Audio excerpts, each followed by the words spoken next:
Before we get into today's episode, I'm proud to announce we are partnered with Dubby Energy Drink. Dubby was formulated to give you focus and energy with no jitters or crash, all while tasting amazing. If you go to the link in the description, it will take you to our sponsored flavor, Beach and Peach. Use code TIMEOUTJNG, that is TIMEOUTJG, at checkout for 10% off your order. Thank you to Dubby Energy for partnering us, and enjoy the podcast. Welcome back to Timeout with J and G. I am Jay over here and G over there. Yo, what is going on, everyone? Today, we are back with a very special draft episode, I guess I want to call it. But we'll get into that. First off, Levi, I'm sorry to do this to you, but you are the resident Boston Celtics fan here in the episode. How are you feeling about that Atlanta Hawks game? It is what it is. Yeah. It is what it is. I mean... Look, real quick, do you think... Because I have my opinion on this, and you probably have the same opinion, maybe don't. Does it really even matter? Like, honestly? No, I'm gonna be 100% honest. People say, oh, well, they blew a 30-point lead, this and that. We won, like, the previous 10 games straight. Yeah, it's a bad loss, but at the end of the day, I don't think it means anything. I think it's just a bad loss. Yeah, that's what it is. I mean, we didn't have... Let's say we didn't have Derek White, nor did we have Holiday. Trae Young didn't play either, though. Well, Trae Young's been out almost the entire second half of the year. Yeah, they had a couple other injuries. But, I mean, yeah, like you said, it's just the Celtics are the better team. They should have won. It's just a bad loss. But I don't think it means anything. I don't think nothing's going to change because of this. Yeah, no. It's just a loss. It's just a yeesh. Yeah. I mean, the Bucks did the same thing. They lost to the Lakers the other night without LeBron, and they were up by like 18 minutes, or they were up by 18 points with 9 minutes to go, and they lost to LeBronless Lakers. So some of these teams are just – it's March. Teams are going to kind of start taking their foot off the gas, and they're going to lose some stupid games. Yeah. Especially the teams like happens. At the top. Yeah. It happens. Like, you can't expect to be perfect all the time. No. So what we were doing, you saw by the title, is we are drafting our playoff teams. Now, I know there's about 10 games left in the season, but for the most part, I know standings are going to kind of shift maybe. Like, there's only really a couple spots that I think are locked in. Like, I think the Celtics are mathematically locked into the 1 seed we were talking about last night. Yeah. The Bucks are basically locked into the 2 seed. Not mathematically, but they would have to basically just lose out, and the Heat would have to win out, or something major would have to happen for them to fall. Yeah, and same with the Denver Nuggets. Like, statistically, no, but I think OKC is the 1 seed now, or is it Denver? Who's even in the 1 seed now? No, it's Denver, Minnesota, OKC. Yeah, Denver. Like, I think Denver's just going to hold the 1 seed. Like, well, they're not locked in, but we want to preface this. We know there's that race going on for the 10 seed in the West between the Warriors and the Rockets. So whoever drafts the Warriors is going to get the Rockets as well. So say I draft the Warriors with one of my picks and they don't make the play-in, that means I now have the Rockets as my team. It's just as a kind of a, you know what I mean? Just kind of a make it fair so one of us doesn't lose a team. You know what I mean? Yeah. But yeah, that's what we're going to do, the standings as of today. So whoever's in the playoff, the 20 teams in the playoff now. And yeah, pretty simple. We did a coin toss. Levi has the first pick, and we're doing like a snake order. So it's going to be Levi, then me, then I have it back-to-back, then Levi has back-to-back. That's just we go back and forth. And we're just going to draft our teams. The teams we think are going to win the most games in the playoffs, and whoever has the most team wins at the end of the season or at the end of the playoffs wins. I mean, I don't know. Is there any other way I can explain that, or do you think it's pretty good? I mean, pretty good. So is it we're going end of regular season wins, or are we going playoffs? No, it's playoff. This is for the playoffs. Okay. So whoever goes the farthest in the playoffs basically kind of wins. Yeah. Whoever's teams wins the most games total in the playoffs. You know what I mean? That way it's like we might pick a team like the Bucks and they get upset in the first round. It's like, well, I just wasted a top pick on a team that only won 2 games in the playoffs. And it's like, damn. I'm just saying, Miami's at that 7 seed. They might do it again. You never know. They're going to be tough. But is there anything else you want to talk about real quick before we get into this? I mean, Sweet 16 coming up this weekend. Tonight, isn't it? Yep. The game starts tonight. And, yeah, go check all them games out. It's going to be a late night for me tomorrow. Oh, yeah? Well, yeah, probably. Well, go ahead. Tennessee plays Creighton at like 10:30 at night. Oh, they have the nightcap games. So that's going to be fun. We probably should preface that. Yeah, we were recording this one on Thursday instead of Wednesday, just because I was a couple hours away yesterday for work, and then Levi had some coaching last night for his team, so it just didn't work out. So we're recording this on Thursday. It's just a day later, whatever. What about this weekend? How are you doing this weekend? I'm good. It's Easter this weekend. I ain't got nothing. You're right. It is. Happy Easter to everybody. So we'll have an episode on Saturday. So yeah, we'll talk. We'll do that then. Any other house cleaning? I'm trying to think of anything else I want to talk about. But I'll bring up just a quick little talking point because we kind of already talked about the new NFL kickoff rule and the hip drop tackle ban. What are your thoughts on? We'll start with the hip drop tackle ban. I mean, we've seen some injuries happen with it, but it's also to the point where it's just like I understand they're trying to protect the players, but it's getting to the point where like how is a defender supposed to tackle? Yeah, I was listening to the New Heights podcast, the Travis and Jason Kelce one, and they put an episode out yesterday where they had Saquon Barkley on it, and he was saying it's like it doesn't happen nearly as often as people think it does. Like an actual hip drop tackle barely ever happens, so he doesn't understand why they even felt the need to ban it.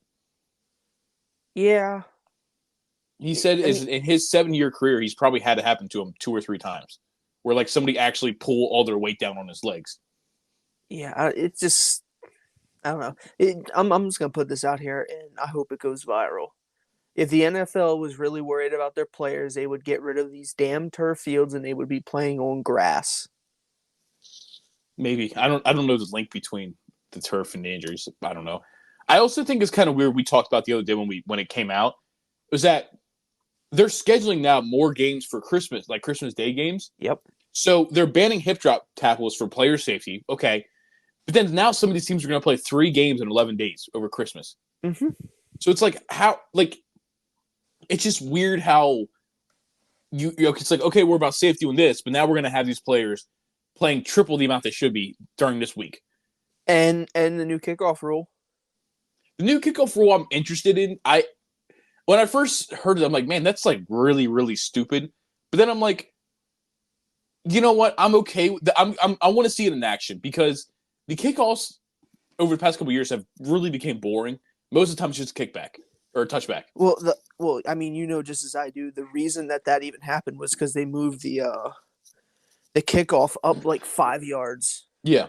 So it's much easier for a punter or kicker to just boot it out the damn end zone or something like that. And so now they're basically forced to return it now. I mean, so I'm curious to see because it's like if it goes to the if it is a touchback, now it goes up to like the 35-yard line or instead of 25. So if it's in the end zone, it goes to the 35.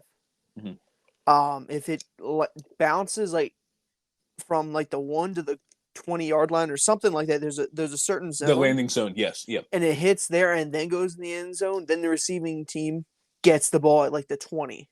Mm-hmm. And if it doesn't even make it to the zone, then the receiving team gets the ball at like the 40 or 45. So they're really trying to make sure, like, hey, they're trying to bring back the kickoff and make have plays happening again, which I can appreciate because I think kick returns are one of those things that's like kick returns and punt returns are so electric, but we barely ever see them now. So it's gonna be interesting that like it's gonna be forcing some teams to kick or like to actually return it. Yeah, I mean, hell, that's why the Steelers went out and got one of the best kick returners of our generation. Oh yeah, Cordero. They did sign Cordero Patterson. Yep. I think they could have kept the system that they had if they would have just moved it back at the original space, but I can get that because it is a lot to change at one time. It's a whole new system. And the whole other thing is like this actually goes back to the whole trying to limit concussions. I know the NFL doesn't want that where they don't even have it in Madden anymore. Yeah, no, it's like Bruce Sternum now. Yeah, yeah. It's kind of ridiculous because concussions happen. It's football. It's a full contact, full speed sport. It's gonna happen. Yeah. It's not that good. It's not good when it does happen, but they're saying that this was one of the ways to try and limit that. It's kind of just like, well, I mean, I don't know. It's the kickoff rule was a way to try to eliminate concussions. Yeah, because you got to figure you have the kicking team and the receiving team just colliding. and they were trying to limit injuries or limit, potential I guess CTE and stuff because like that. now the kickoff team isn't running full speed down Yeah, the field to them. they're like 10 or 5 yards apart, and then it's just wham. Yeah, it's more like offensive lineman and defensive lineman just kind of Yeah, hitting it.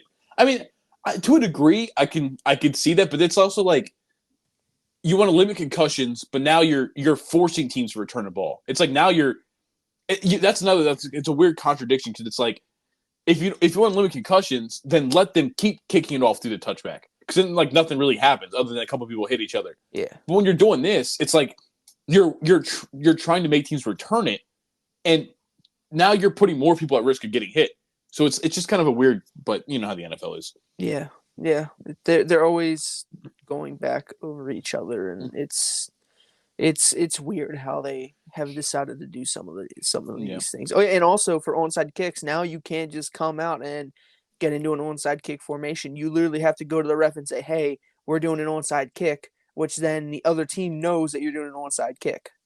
I didn't know that. I didn't hear about that. Yeah, because of how everything lines up now, and the ball has to travel still 10 yards. That makes sense. Yeah. So now it's pretty much you have to notify the ref, and then so the ref knows where to spot the ball and the whole 9 yards. Do they just line up normal then? Yeah, they just line up normally for a normal like onside kick that we normally see.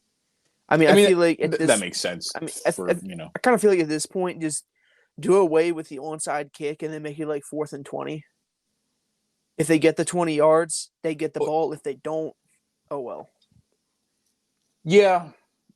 I don't know. I'm one of those people that like I like football how I grew up watching it, but I'm all for seeing I like to see things happen before I completely shut them down. Yeah. You know what I mean? Like some of these things that came out like about this kickoff rule, I'm like, but I'm like, you know what? Let me see how it works first, and then I'll make a judgment. Because like you never know. Like with the NBA, the play-in tournament. When they announced the play-in tournament a couple years ago, I was like, that's kind of stupid. Now I love watching the play-in games. I think it's a lot of fun. Or when they announced the in-season tournament. Yeah. It's like I do like when the leagues do things like that to bring in more viewership and like change things up. Obviously it doesn't always work, you know what I mean? But like I'm getting to the point now in my life where it's like I'm at least willing to see it happen first before I make a judgment of like, oh, I just don't like that. Yeah. And also, speaking of the new kickoff rule, I think it's the UFL is kicking off, I believe, Saturday. Okay. I don't have any of the times or anything, but they are kicking off Saturday. I'm gonna try and at least watch one of the games and see how it goes. Oh yeah, today's opening day for MLB. Yeah, I think the O's are playing right now, right? It started at 3:00. They're playing the Angels. I'm gonna actually pull that up right now. They are they're up 5-1 in the bottom of the second inning. Okay. Go Orioles, man. They have an over-under of 89 this year. They had 100 wins last year. And I'm seeing some people, and again, it's only hearsay because we're this early in the season. People are putting them in World Series talks, so I don't know if it's going to happen. This is like kind of our second year of like being good, kind of into a third. We're a really young team. We're still working on our pitching. But I do like to wear a really young team because I think now we're going to be good for years to come. Oh yeah, I'm excited for it. Obviously, I'm a Yankees fan, but I do love to see the Orioles actually do good. Yeah, because for a while they were a dumpster fire. Let's be honest. Yeah, it's kind of funny that I'm not a Yankees fan because I'm a Cowboys and Lakers fan. But I have good reasons for all of it. My dad grew up in Texas, so I was a Cowboys fan, and I've been a Kobe Bryant fan, so I'm a Lakers fan. But I've lived near Baltimore. Yourself to me, bud. No, because you know how it's like Lakers, Cowboys, and Yankees are like the three bandwagons. Yeah, and it's kind of funny. I'm part of two of them, but it's like I'm part of two of them for non-bandwagon reasons. But I just kind of and then it's just like the Orioles. Like, why the hell the Orioles? Like, because I grew up near Baltimore, So yeah, that's like the only team. And the Capitals I don't really watch hockey, but I guess the Orioles and the Capitals are the only two teams that I'm like regional. Like I'm a regional fan because they're so close. Yeah. But go O's. I'm curious about the Yankees. I'm curious about this season because last year you guys did make the playoffs for the first time in like a long time. Yeah, it was. We had a shot, but it was very, very minimal. But I don't know. It's gonna be interesting. I think didn't the Yankees get Juan Soto? Yes. Yep. Yeah, they're basically at this point it's home run or nothing. That's the Yankee way, though. They just go out and they bring in these big name guys, these big power hitters.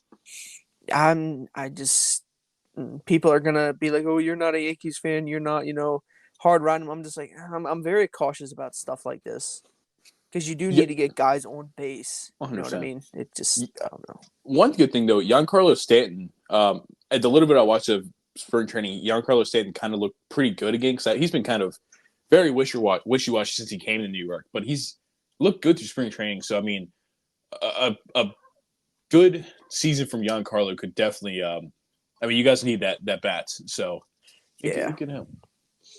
But that's just something about baseball, football. We are here for the NBA playoff team draft. That's a great way to put that. yeah.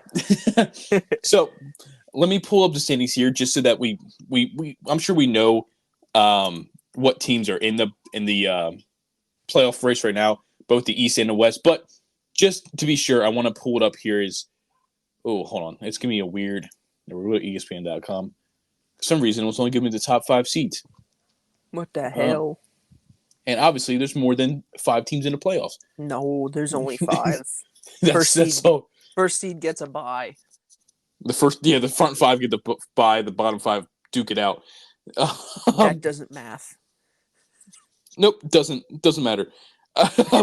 Okay, so we have our teams here, and you do have the first pick. So go ahead and start your draft. It's kind of obvious with the first pick. I'm going with the Boston Celtics. I felt like that was coming. Do you have any? Go ahead and give your reasonings. I was gonna say. I feel like either way, both of us probably would have taken the Celtics first. Yeah.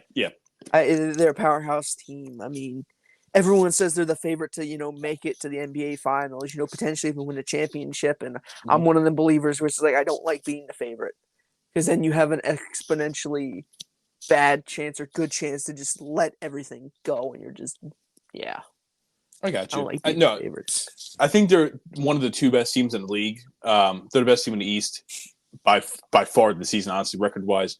They're just such a well put together team. The front 5 is nasty. I'm a little worried about the bench, just as like an onlooker because the bench isn't great. But playoff time you can shrink to like a 7-8 man rotations, and I think they'll be fine. Yeah, I mean, even the starting 5 in the playoffs, I mean, it's probably going to be Derek White, Drew Holiday, Jason Tatum, Jaylen Brown, and probably Porzingis. Then off the bench, you got Horford, Hauser, Pritchard. And then probably Luke Cornett coming in. I mean, it's not great, but they're serviceable. Pritchard has been playing good, and Hauser actually went for like 30 the other night. He did. Yes, he did. So, I mean, he can hit the 3 ball. Horford is just that old man that just does anything and everything you need. He'll guard Giannis. He'll do whatever you need to do. I'm excited, but also just very cautious about this playoff run. Yeah, no, I think that was the first bout. That was the first pick. It was going to happen no matter each way. My first pick, I'm going with the Denver Nuggets. You take the 1 seed in the East. I'll take the 1 seed in the West. I think the Nuggets are the only team. I think the Nuggets is, like I said with the Celtics, one of the 2 best. I think the Nuggets is the other team. It's them 2 right now. I think they are the 2 best teams in the league. I know the Nuggets, by standings wise, aren't that much better than the Timberwolves and Thunder, but they have the best player in the league with Nikola Jokic on the team. They have a certified playoff riser every year, Jamal Murray. Michael Porter Jr. has been good this year. Aaron Gordon fits that 4 spot for that team like a glove. KCP is good. Their bench, they also kind of have some depth questions like the Celtics do. But when you kind of like Jason Tatum, when you have one of the best players in the league, if not the best player in the league, it's hard not to take them. Yeah, absolutely. I mean, those were probably 1 and 2. Yeah. No matter how you sliced it. Yeah, no, I think this is what our finals matchup is going to be, if I'm being completely honest with you, as long as nothing crazy happens. I think it is going to be Celtics Nuggets. You think we're going to have dual 1 seeds? I do. I just think – I know that doesn't always happen, but I just think these 2 teams are so well – they're so well put together and they're flowing so well that it would take a major upset for them to go down before the finals. Hey, I mean, look at what happened last year with the Heat. And it very, very well could happen again. It very well could happen again. I don't know. I'm looking at these teams, and yeah, if you look at the West, obviously the Lakers, are I feel like the Lakers are like the Heat of the East of the West, where it's like are a team that like they're the lower seed that you're like they could do it. But we know the Lakers just struggle against the Nuggets mightily. So I you know was gonna make a joke. Just the Lakers come out as the 10 seed and just absolutely destroy the we would be Nuggets the in eight, like but yeah, 5 games. that would be nuts. That would be like that would be yeah, that would be nuts. But it's not gonna happen. Hey, you never know. You never know. Playoff That LeBron. is playoff LeBron. Yeah, He's gonna go for like 60. playoff Austin Reeves is a different monster. And he's gonna average a triple double against the Nuggets. Yeah. All right. My third, or I guess my second pick, the third overall pick, I am taking the Milwaukee Bucks. Ooh. I think they are the team in the East that can take down the Celtics. I don't think it's many, but I think that the Bucks have the best chance to take down the Celtics. It wouldn't be till the conference finals. I understand that. But what? The Knicks are only 2 games back. I know that, and the Knicks have been great recently. They've had some good wins, but I think the Bucks are going to go in as a 2 seed. And I think they're not going to see them to the conference finals. But I'm worried, right? You got Drew Holiday, you got Derek White, and Dame's already not having his typical All-NBA season. But Giannis is just one of them guys where it's like the Celtics have the guys to step in front of Giannis, but he's still one of the best players on the planet. And I think Giannis could very well drag this team through the Celtics. Because, like I said, we've seen it before with the Heat, is that sometimes the Celtics can come out a little slow and get a little jump shot happy. The Bucks don't have that problem because they have one of the best inside players in the league with Giannis. And I think if the Celtics get jump shot happy, Giannis is just going to run down their throat. And like I said, not saying I think it's going to happen, but I think, like I said, just as the teams are constructed, the Bucks have the best chance of taking down the Celtics. Hey, we have the Giannis stopper, old man Horford. Yeah, well, I don't know. You got to how long is that going to keep working for? And Horford's going to keep doing it as long as he's playing. I can't disagree with you because I mean, like, he's been good. It's just it always works until it doesn't 1 year. You know what I mean? So yeah. And we don't have Grant either, so that's going to be. That's true. So he's up there stinking it up in Charlotte. Yeah, he had a pretty good game last game in Charlotte. But back to the draft. I guess the 5th overall pick, or fourth. Sorry. Yeah, there you go. 4th overall pick. I'm going to take the young Oklahoma City Thunder. That's a good pick. I like that. I think they're poised. They're young. They're hungry, and they're led by one of the best players in the league in SGA. Mm-hmm. I feel like they're gonna make it second, maybe even to the conference championship. Obviously, I think the Nuggets are gonna take the West, but I feel like they could. I think that the Thunder could be a threat. Yeah, they don't look like one of those prototypical young teams. You know what I mean? No. Like a lot of times you look at a young team like, you can definitely see they're going to struggle in the playoff. No, they have an MVP candidate. They have just a bunch of great role players. You got a guy he's not going to win Rookie of the Year, but he's in the running for Rookie of the Year with Chet Holmgren. Like they're just for their age, they're so well constructed. Yeah, I don't know. I think they have a really good shot. I think right now they're the best shot to take down the Nuggets in the West as well. SGA is going to give you his 31 points, so you can't really do much about that. Yeah. I'm liking them. I really am. It's gonna be an interesting playoffs for them because of how young they actually are. Now with the 5th pick, I am going to go with the New York Knicks. Ooh, okay. Now I know a lot of people are gonna be like, "Why didn't you take the Timberwolves, or why didn't you take maybe even the Clippers?" I just don't trust that Timberwolves team without Karl Anthony Towns. Mm-hmm. I just don't, especially when it comes to playoff time. Sitting here right now, I just don't trust it. I trust I trust the Thunder more than I do the Timberwolves. Yeah. Cat, yeah, I can understand that. Yeah, if they had Cat, the pick would be different. But without Cat, you're basically relying on Anthony Edwards to do all your scoring. Take the majority load of the scoring. Yeah. I'm not saying he can't do it. I'm just saying when it comes playoff time, people start playing differently, and it just, I don't know. Especially when you could be matched up with right now the Suns or the Kings, and I feel like if the either one of them teams I think could realistically beat the Timberwolves. Mm-hmm.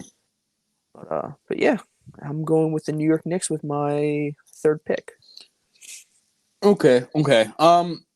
That's interesting. I was actually gonna pick. I was gonna pick the Knicks maybe, but I think I'm gonna go with the Clippers. I'm really on the fence about the Timberwolves. Actually, I'm going to take the Timberwolves with my next pick as well. So I'm going to take the Clippers and the Timberwolves. Okay. I think the Timberwolves are just. They're saying there's a chance Cat could return for the playoffs. Obviously, it's not going to be like 100%. But I do think Anthony Edwards is good enough. Rudy Gobert is going to be your DPOY this season. Mike Conley's been pretty serviceable for him. Jaden McDaniels, since Cat's left, he hasn't been shooting great, but he's been taking more shots. So, like, maybe we'll get to see them shots start falling. Naz Reid is good offense off their bench as like a backup big man. I just think the Timberwolves are still a good enough team that like we got to respect them and be like, you know what, they could. Maybe they only get to the second round this year. You know what I mean? Maybe they don't have enough to get past the second round, but I think they could shock the world. But my first pick with the Clippers, Russell Westbrook's probably going to be back, or he just played his first game. And I think Russell Westbrook is what they needed. They needed some fiery guy in there. A guy that's going to come in and just like really, how do I want to word this? He's going to come in and he's going to bring accountability. Russell Westbrook has no problem getting in his TV's face and be like, you're not doing enough. You're not doing it. Right? And I think that's what this Clippers team has been missing recently with some of their losses they've had. But even then, you bring back that. You have James Harden, who obviously has historically struggled in big-time moments in the playoffs, but is still a good player. Kawhi Leonard is a certified playoff player. Paul George, outside of this couple flukes he had, has been a playoff performer most of his career. It's just going to be about health for them.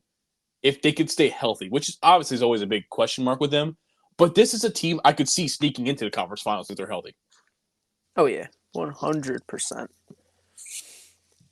Yeah, the West is very competitive. It is very competitive. I mean, I could see maybe like 5 teams if an upset, like 5 teams that could realistically make it to the Western Conference Finals and even then the championship. Yeah. So yeah. So then with my fourth pick, I'm gonna go with the Orlando Magic. Oh, okay. Let me hear that. I don't know. I'm just really liking the Magic, especially with Paolo Banchero out there. He's having a really good year. He is, and no one's talking about it. Let's be honest. He's having a really good year. Then you throw in Franz. He's just got to start. He's just got to start hitting his 3-pointers, Franz. Yeah, once Franz, I feel like he's going to get consistent. Once comes time for the playoffs, he's going to dial it in. I don't know. This Magic team seems like a quote unquote Cinderella story. You know what I mean? In the spirit of March Madness, I can see that. Yeah, I mean, if they finish like this, I feel like they could take the Cavs. And I don't know why, but whenever the Magic play the Celtics don't play well. So if the Magic get that 5 seed, they beat the Cavs, we could have an upset on the Celtics second round. That would be nuts, dude. Getting upset back-to-back years by the Heat and then the Magic would be disgusting for that Celtics team. Yeah, trust me. That would be that'd be grounds of all right. We got to change something right now because this ain't working. Yeah, I hope it doesn't happen, but I've watched Celtic games when they play the Magic, and sometimes it just is not good. Yeah. It's just not good. All right, then with my 5th pick, I'm going to go to the Western Conference. I'm going to take the... Don't do it. What? There's a team I want, and I swear to God. I'm going to take the New Orleans Pelicans. Oh, okay. It wasn't the team I was looking at, but that's a good pick. I was thinking about them. What do you got? Give me the Pelicans. What do you got for them? Sell me on the Pelicans because I'm actually a little low on the Pelicans. So sell to me. Hold on. I mean, most of their entire starting lineup is perfectly. I believe is gonna be ready to go. CJ McCollum, Trey Murphy, Herb Jones, Zion, and Valanciunas. Now they are missing Brandon Ingram. Yeah. But I feel like this is the year. This is going to be the year where Zion puts himself back on the map. Let's be honest. Once Zion, no one's really talking about Zion anymore. And he's been good recently. He's been Yeah. good. Yeah. Yeah, and I feel like he heard all the haters and people were just like, man, he's too big. He's got to lose weight. X, Y, and Z. And now no one's talking about him.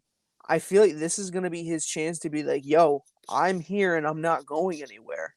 There's a reason why you guys made comparisons to Charles Barkley, LeBron James. Mhm.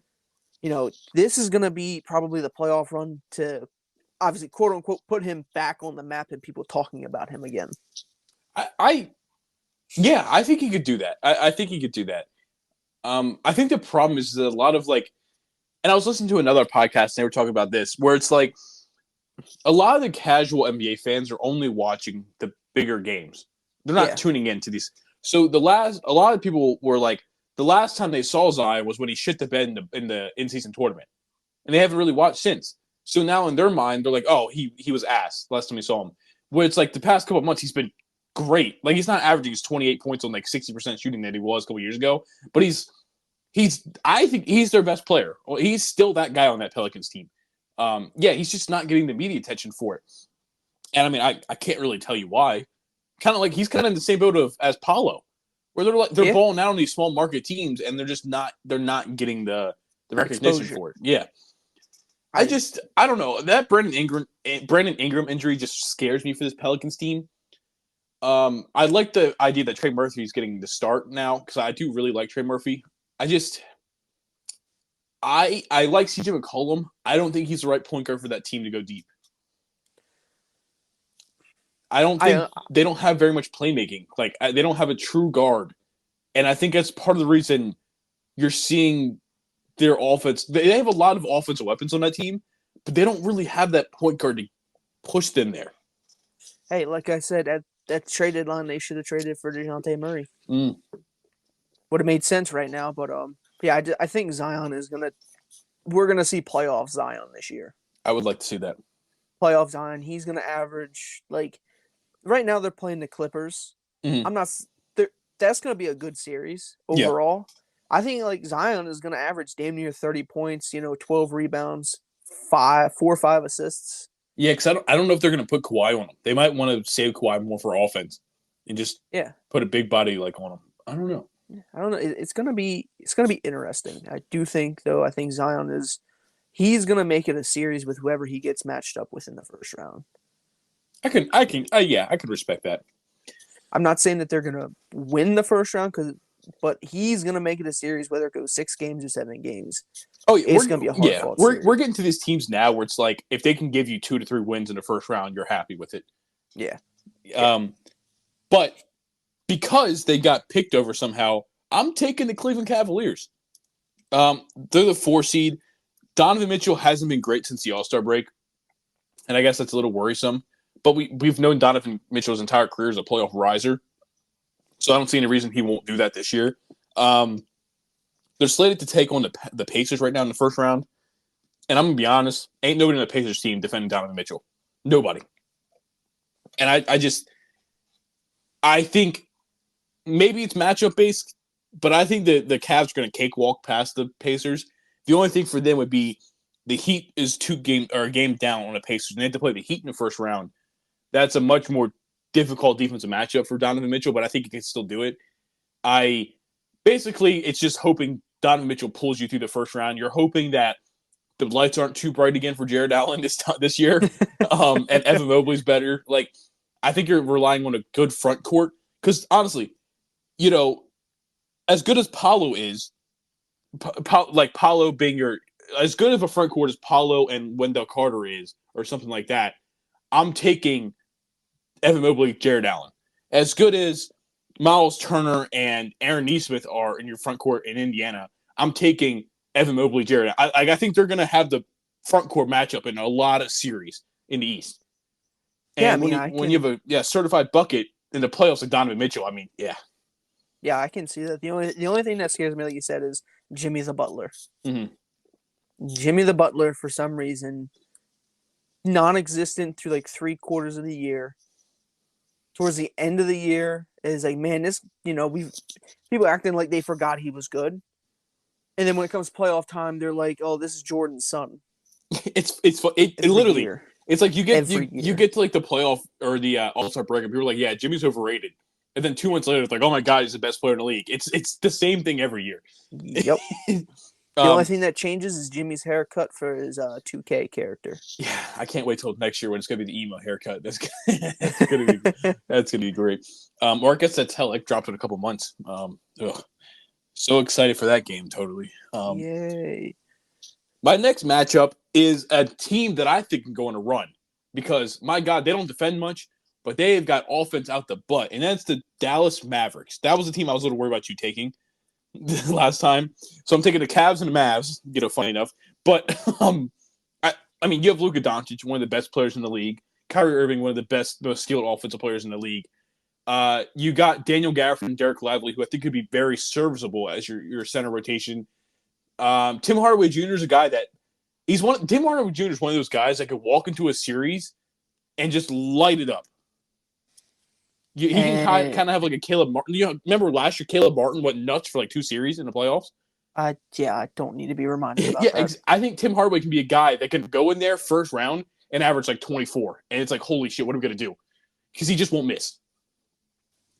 Yeah, I mean, I totally agree with that. I mean, there are games where, like when I watched the Wizards, the Mavs, sometimes, occasionally, and there are games where he will just be shooting and he can't hit the broadside of a barn. Yeah. But then the next game you watch him and he's shot like 9 threes and cashed in like 6 of them. Yeah. He's one of the most consistent players I've ever watched. Yeah, and that's what I'm saying. Like he could very much, like I said, walk in that first series, average 20, and then they get into the second round, he can't hit the broadside of a barn, and that'll be where their run ends. I don't think he's the X factor for him, but I think he can very much be that role because every year to get deep in the playoffs, you need a role player to like stand out. You know what I mean? Yep. And I think Tim Hardaway Jr. could be that guy. It also could be PJ Washington. He's not shooting the 3 ball very well right now, but I think PJ Washington brings some defensive capabilities and shot making that I think PJ Washington could very much be their third best player on a night in, night out basis in the playoffs. Yeah, I think I could give them a series, maybe 2. Mm-hmm. But when you look at me and tell me that your third best player is going to be Tim Hardaway Jr. or PJ Washington, I'm be honest, I can't take you too seriously. Yeah, I agree with that. It also helps though when your top 2 players are Kyrie Irving and Luka Doncic, though. Yeah, it really helps, but it's just like once you fall off to that third guy, that's like, when it comes playoff time, that third and fourth guy that are your scorers sometimes outshine your stars. You're right. I don't take them seriously as like a deep run, but I very much think they could upset a team in the first round. Hey, I can't argue with that. I mean, where are they slotted in? They're slotted 6th, so they would take OKC in the first round. That'd be interesting. Yeah, because OKC doesn't really have. I mean, they have Lou Dort. Obviously, they have something like that, but they don't have. Nobody in the league can really guard Luka anyway. So it's not like they. You know what I mean? Yeah. I feel like that would be one of the more offensive matchups. That would be a very fun matchup, honestly, God. Honestly, I feel like the scores would be like 130 to 128, 140 to 136. Just watching Luka and Kyrie go down, and then SGA, J-Dub going. It's just like it'd just be Isaiah Joe hitting threes over there. Like you'd see Derek Lively and Daniel Gafford against Chet. Like it'd just be. I think that would actually be a really, really fun matchup. Yeah, I hope it happens. Honestly, I really do. But on to my next pick. I am taking a team that made the run last year that we're all talking about. I am taking the Miami Heat. I was curious if you were going to do that. Okay. I'm taking the Miami Heat. The potential for the upset run is always there with Miami. You have Jimmy Butler. They got Terry Rozier. They got to get him playing right. Yeah, they do. But it's this Heat team for some reason just comes alive during the playoffs. Mm-hmm. And it just unexplainably. They just do. It just happens. And it's infuriating sometimes, but it's also, I love it. Very mixed emotions. What about you? You have to respect them because they've done it multiple times. They've made these runs, but this year, this Heat team just looks different this year, and it looks worse. Obviously, we know what playoff Jimmy Butler is, and we'll have to wait to see that really. But Tyler Hero's out again with injury. Terry Rozier has not been what they traded for. They just this team really has no offense. We've said that in years past, but they've always been a pretty good 3-point shooting team. But now they're not. Like they really, really, really struggle to put the ball in the basket. And come playoff time, their defense is definitely going to make it tough, for sure. But they get out of the play-in, and they play the Bucks in the first round. Again, they've beat the Bucks before. We know this. But they literally don't have a soul that can guard Damian Lillard. Yeah. They still – I mean, Bam is great. They really don't have anybody to guard Giannis either. And I don't think the Heat offense can keep up with the Bucks offense. Hey, anything can happen, but I understand what you're saying. I understand what you're saying. I can respect that a run can happen because it's happened to them before, but I don't like – it almost seems like they're now doing it on purpose. You know what I mean? Does that make sense? It almost seems like they're like, well, as long as we get in, we can do it. Where it's like, yes, it can happen, but that's not the mindset you should have. It's kind of like one of them things where it keeps happening. Just like with the Horford on Giannis thing. Mm-hmm. It keeps working until it doesn't. Just until it doesn't. And then it keeps working until you – and then, Horford can't guard Giannis. You guys lose the series. It's over. The Heat go in the first round, lose to the Bucks. It's like, damn, we just told everybody all season we can make a run again, and we lose in 5 in the first round. We're done. Nah, sweep. Yeah, it very much could be. It could be with the talent discrepancy between the Heat and the Bucks. I can't say sweep. Jimmy the Butler is going to get one game. If they got swept, I would be like, oh, okay, but it wouldn't surprise me. I'd be like, I kind of expect them to get a game, but I wouldn't be like, oh my god, they got swept. Yeah. All right, on to my next pick. Yeah, I have the next pick. Yes. I'm going to take the team with the guy who's leading the league in triple doubles. I'm taking the Sacramento Kings, light the beam, baby. Double doubles, you mean? No, he leads in triple doubles. Oh, too. Does he too? Okay. Yeah. Okay. He's got I think 26 or 27 this year. Nice. The closest is Jokic, I think, with 24. Yeah, but he has the longest double-double streak since Wilt Chamberlain. That's nuts. Yeah.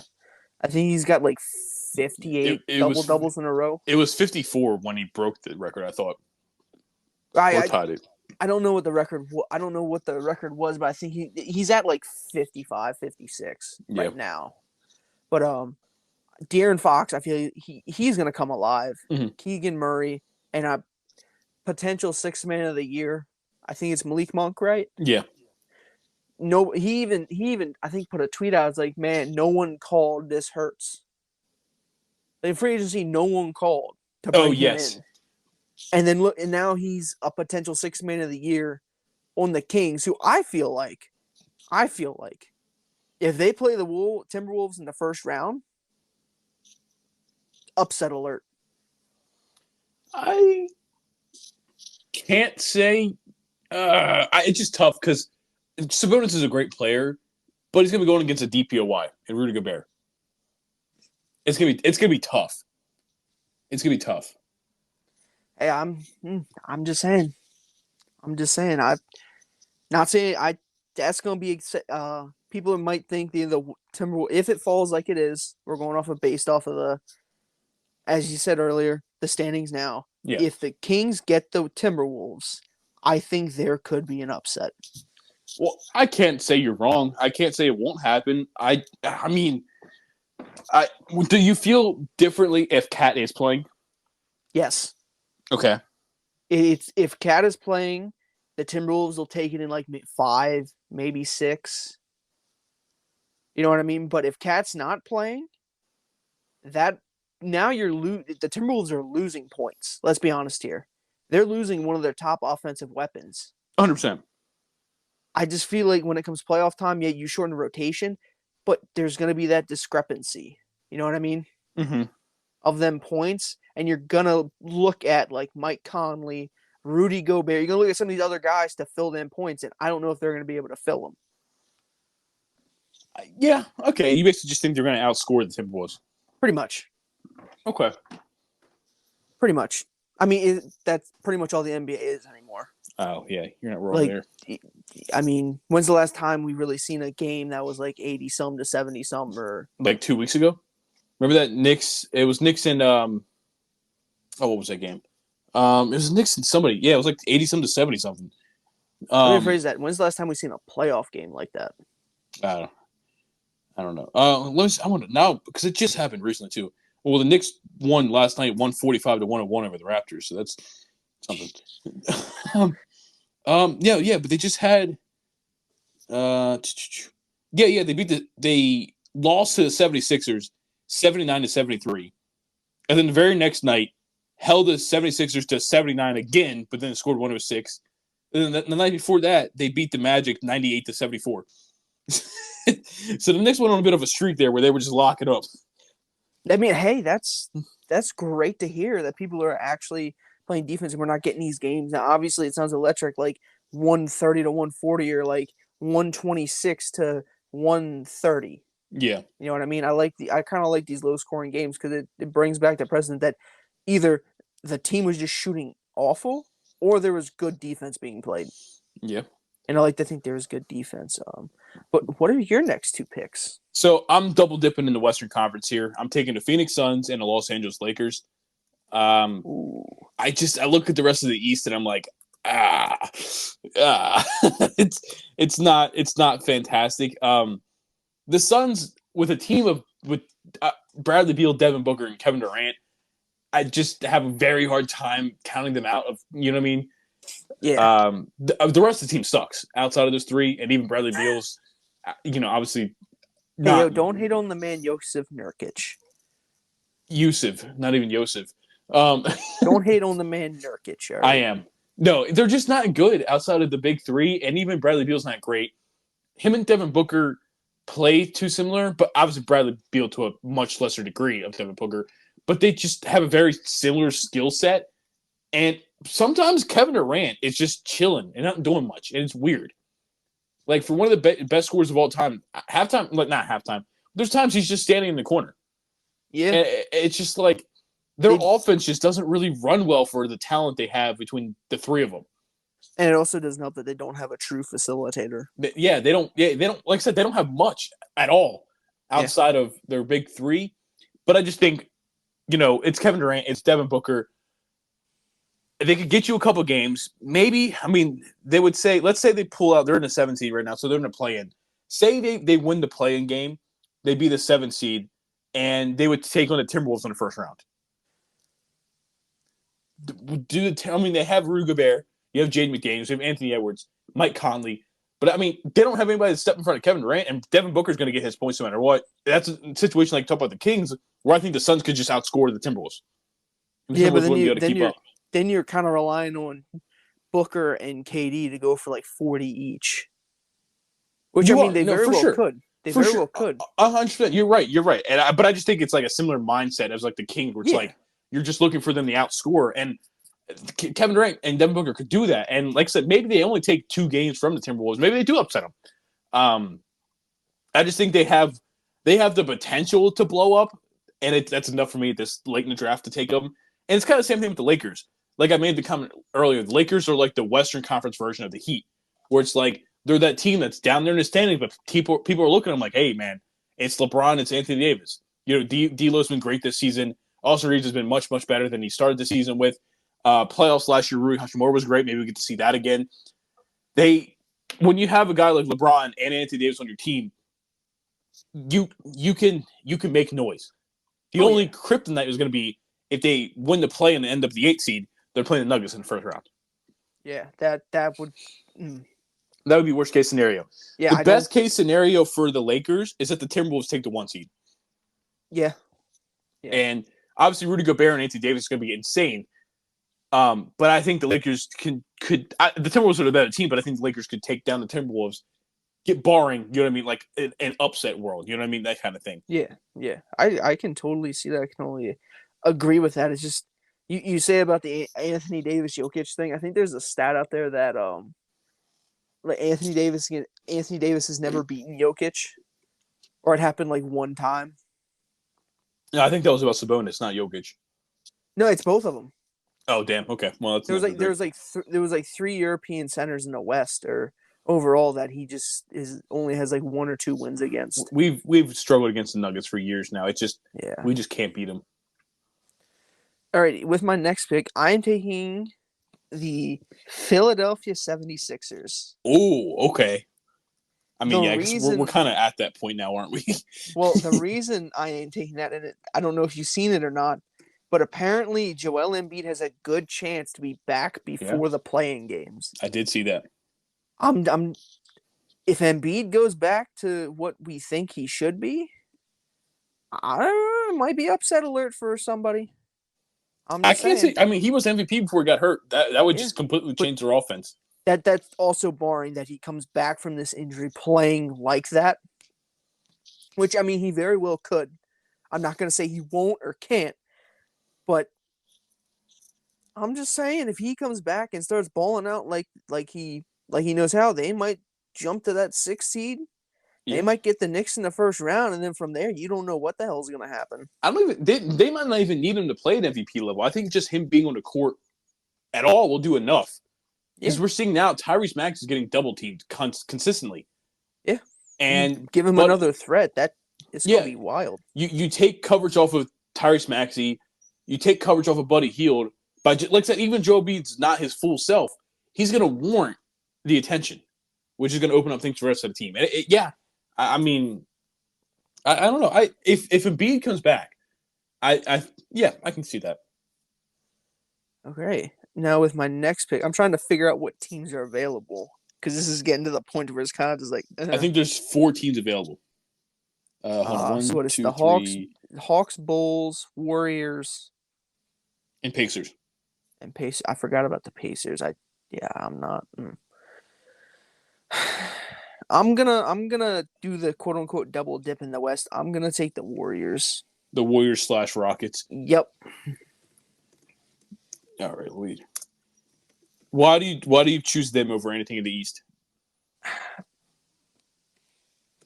The East it's going back to like it was before the Eastern Conference. Let's be honest. Once you get past like maybe the top 4 teams,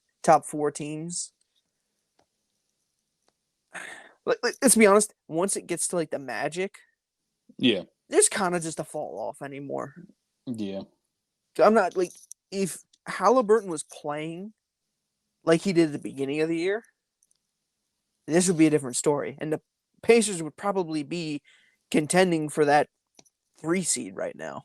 Yeah, it just I don't know, and it's Curry. Let's be honest here. Curry is gonna do some crazy thing. Yeah, he's one of those guys you just can't count out. Yeah, I'm not counting out Curry anymore.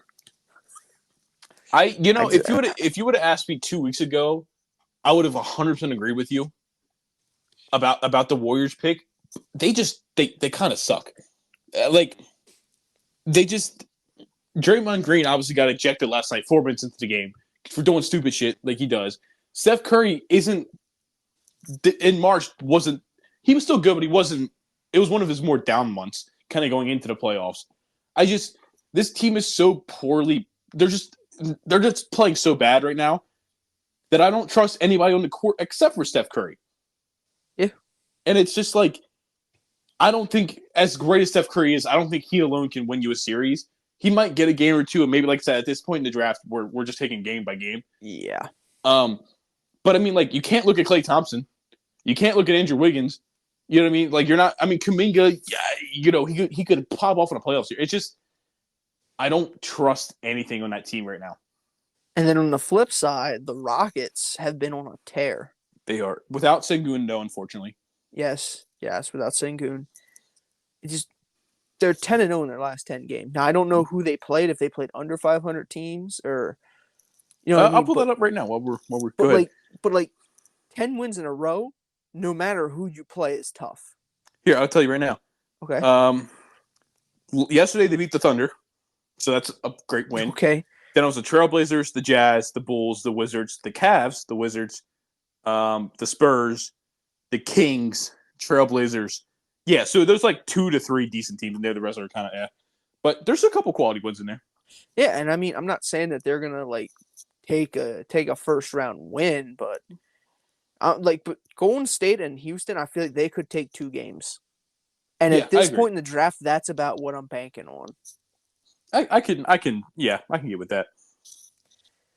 And you know what? Before we get too deep into this, because we made comments, maybe like I don't know, what was it, a month ago about Jalen Green a couple weeks ago about how he's been. Yeah. He had 37 last night. He's been playing ever since Sengun went down. Jalen Green's been playing really well. He hurt us. One, two, three. In their last 10 games, he's had 37, 9 and 7, 27, 6 and 3, 41, 4 and 4, 26, 4 and 3, 42, 10 and 3, 26, 11 and 4, 37, 8 and 2, and then he had a 16, 19, then a 27. I mean, he's been playing great. So, maybe this is a turning point. It is kind of concerning that it's without Sengun now. Like now, it's like we're questioning how they're going to play together because he was starting to play better before Sengun went out, but he's really stepped up since Sengun's left. So maybe they're still not the greatest fit together. And obviously, I think you're picking Sengun as your building block at this point now. But I just want to come on here and say, we've been watching. Jalen Green's been fantastic since we made those comments. So yeah, he hurt us and he got mad. Hey, you know what? Whatever works. It's usually stuff like that happens. One of us says something and the next thing you know, just poof. Poof, guy just he's turns good it now. around 180 within like a couple weeks, and it's just like, what? Yeah. Okay, so that is your 2 picks. Yep. I have 2 picks, and then you'll have 1 to finish it out. Yep, and I can imagine who I'm going to be getting. Probably, because I'm taking the Pacers and the Bulls. I thought I'd be okay. No, so the Pacers, they don't defend anybody, but they put up enough points that they could just, if they go against a team like what would it be? It would be the Knicks in the first round right now. If it's a game where Jalen Brunson just isn't having a good shooting game and he can't put up as many, because we've seen the past couple games, there's been a couple games recently they haven't even got to 100 points. If they have one of those nights, the Pacers are going to win that game. You know what I mean? The Pacers just have the offense that they can outscore the Knicks on a night. Not a series. I think maybe it goes 5 games, maybe 6 if we're maybe. But I think it's gonna be. You know what I mean? Yeah. But I just think they have the offense to maybe pull out a game. And again, it's just what I'm looking for at this point. And then the Bulls. I mean, it's between the Bulls and the Hawks, and they've both been 4-6 and 5-5 in their last games. It's a game and a half difference right now. Neither one of them are good.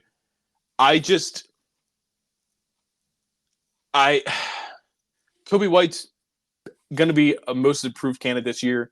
DeMar DeRozan's still a good player. Vucevic is still a pretty decent player. I just think they have a couple guys there with enough talent that maybe they get swept, maybe they take one game, but without Trae Young, I don't really.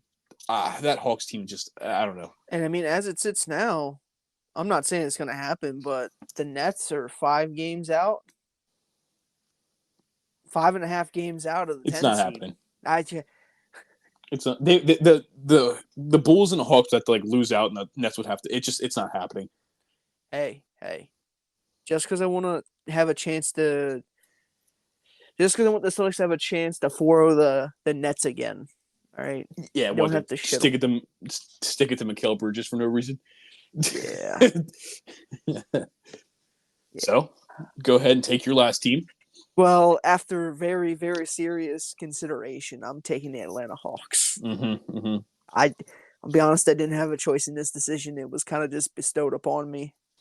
So tell me, what makes you like the Atlanta Hawks enough to take them with the pick there? DeJounte Murray. Fair enough. There's one other guy you better mention. Double O. There's another guy you should mention. His first and last name start with the same letter as well. Not Nneka, but another guy starts with J.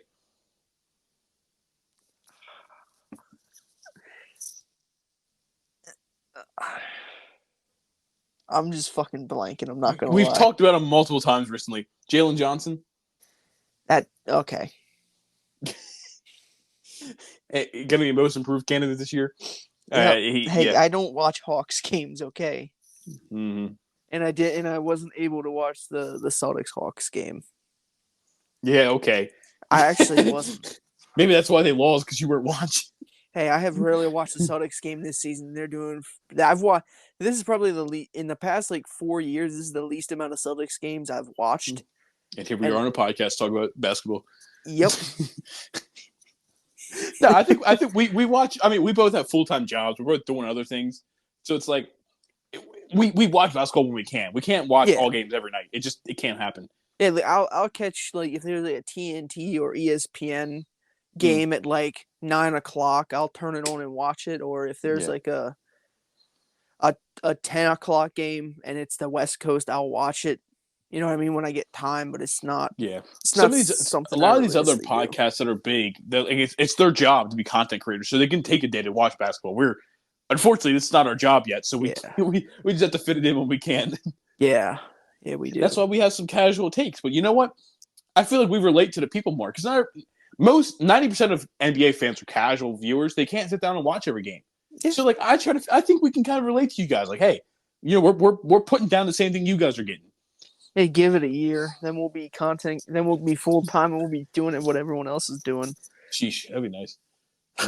And you guys go watch my YouTube videos, Cloud2K. Just a quick little shout out. Yeah, go show them some love and support. Yeah, man. But yeah, that does it. I'll go over our teams here.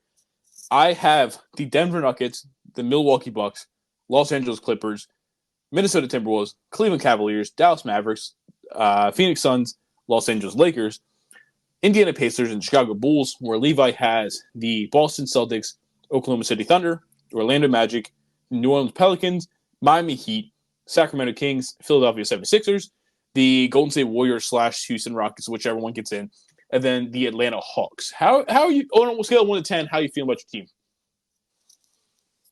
I'm gonna be honest. I'm feeling like an 8, 9. I'm feeling the same way about mine. I'm feeling pretty good. I'm feeling pretty good. I think we both drafted decent. I think we did a pretty good job on this one. Given once you get like out of maybe the top 4 seeds in each conference, maybe like the top 5 seed, then it's kind of just like, well, they can get me 1 game or they can get me maybe 3 games, push it. Yeah, you know what I mean. That's what it is. Hey, I'm gonna make my very early finals prediction. Okay. It's gonna be the Oklahoma City Thunder and the Boston Celtics. Okay, I'm going Nuggets Celtics. Yep, I'm going Celtics Thunder. I think the Nuggets are gonna get upset in round 2. Round 2, wow. Round number 2. So that's gonna be like, that'll be what this 7 seed then, or no? They would play. I don't know. It would be a 3-4. It'd be the 4-5. Yes. Yeah. Hey. Don't count out Zion. No, I'm just kidding. Nah, the Clippers will probably beat the Pelicans. I feel like the Clippers with Paul George and Kawhi, they're going to be tough to defend. Let's be honest here. Yeah. I think the Clippers, they gain an edge in that game, in my opinion. Obviously, it's Jokic. Jokic is going to go off. But I feel like if the Clippers can limit Jamal Murray and try and shut down Michael Porter Jr., I feel like they have a good chance to win. And I guess we'll find out. Yeah. Hey, OKC and Celtics going to be in the NBA Finals. I'm calling it right now. All right. So before we get out of here, go ahead and shout out your little shout out for YouTube. Go check out Garbage Gamer on YouTube. I've been doing a Super Bowl run challenge in Madden. I should have another video out this weekend. So yeah, go check it out. All right, and then check out Cloud2K. It's mine. Do NBA 2K content. I've been doing a Madden series. So go check that out. I post about 4 times a week. And yeah, and then for this podcast, make sure if you're on YouTube, go down, like, comment, subscribe. And if you're on Spotify, whatever you're listening to, go to our page and leave a 5-star rating. Is there anything else you want to talk about? I mean, I'm ready for this. I'm ready for March Madness tonight. I'm excited for it. I'm excited. I mean, I've done like 10 brackets. I'm gonna be honest. Most of them are pretty much trashed with that Kentucky loss. Yeah, that was a major upset. Kentucky was not a good pick. Oh, talking about that, That's one of the things that is hurting like Kentucky is we're soon getting out of that era of one and dones Yeah, being successful in college. Let's be honest here. Kentucky, major one and done school, one and done in March Madness the past like 2 or 3 years. we'll see. I'm just saying these older mid majors. I mean, you never know what the hell could happen. And also, one other thing, quick. People are talking about how there wasn't really any Cinderella story this year, and people are saying, "Oh well, NC State's technically a Cinderella story." They won 5 games. They won the ACC. ACC is pretty damn good Yeah. to win 5 games in 5 days. Yeah, I mean, but also not every year you're going to have one of the Cinderella runs. Yeah, That's what makes it so insane when it happens. Because if it happened every year, it's like it's you know what I mean. Yeah, and that's what I'm saying. Like some people are disappointed that it didn't happen this year, but also if you look at it, most of these players that had that Cinderella story end up transferring Yeah, to one of and the then just major not being programs. And I'm reluctantly saying this, but it's mainly due to the NIL because these mid-major programs can't show them, can't offer them the same amount of money that a major program like Duke or Texas or one of them teams can. You know what I mean? Well, I mean, look at that guy from 2 years ago, that Doug Edert guy. Yeah, had that run with it. Was that Oral Roberts or was that? Yep, that was Oral Roberts. And then he transferred that year, and then just has been like it just the past 2 years has been nothing, not even a word talked about him. Yeah, I mean, I don't even think he transferred anywhere good. No, it was another like mid major, I think. Yeah, and I mean, I think I don't want to get his name, but Max A. Smith or something like that. He was part of the one Silawenda. I don't know why I can't fucking say that anymore. Cinderella. Yeah. I want to say he was a freshman on the team that beat Ohio State in the first round. Okay. As a 15, I can't remember the name of it. But anyways, he was a freshman, popped out. He's at Texas now. Oh, Granted, they did lose in the second round to the real UT. But yeah, I mean, they're just transferring to the guys that pop off are transferring to these Division I big programs, and they're getting paid. I mean, I can't really blame them, but we're not going to we don't have a Cinderella story this year. Oh, also, Doug Edert, I'll just call him Edert, transferred to Bryant. And in his most recent game, he played 5 minutes and had 0.0 assists and 1 rebound in the 7-point loss. I mean, and that's just that's one of the unsuccessful transfers. Yeah. I mean, he wasn't even that great of a player in Oral Roberts. He just had a couple of big moments in the tournament. Yeah. But, all right, well, that is going to wrap up another episode of Time Out with J and G, and we'll see you guys on Saturday. Peace.